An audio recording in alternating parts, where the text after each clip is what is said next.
Here is a recipe for a simple yet delicious soft taco.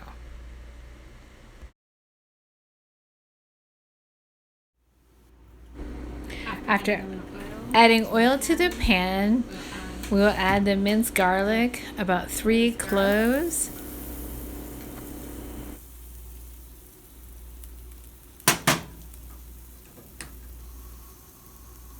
Let that simmer.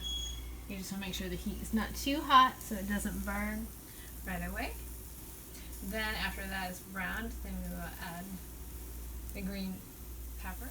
Now we'll add the green peppers, about 1 cup.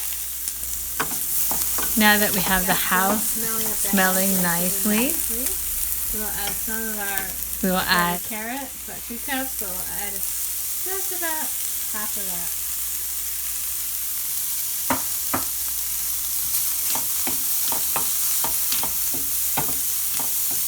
You got it. Sneaking in the vegetables. So you don't have to use so much oil. You can add a little bit of water. You can add a little water because I only started off with a couple tablespoons of oil in the pan. Not much. Then we're going to add the ground beef. 1 pound of ground beef. I'm using about a tablespoon of onion powder because right now I don't yet dare to use the onions because of the recall. Now we'll add 1 teaspoon of cumin and paprika and a dash of crushed red pepper because we like our food a little hot. So we just continue to let that simmer so the seasonings go all in, and then we will add 1 cup of fresh cilantro. Now we'll add in 1 cup of cooked quinoa, so we have more plant protein in there, so we can extend this a little bit longer.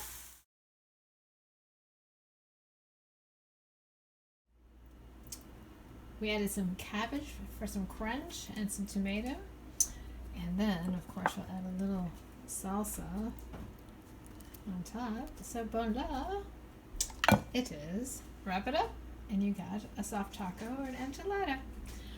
Bon appetit, and we have just consumed, or will yet consume, many vegetables here, and yet it tastes great.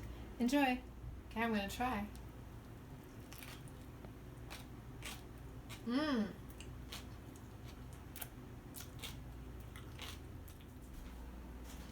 Third portion, and this is what I have left over.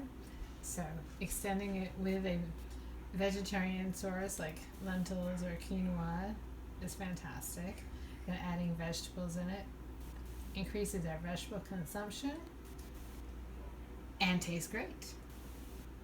Hope you enjoy.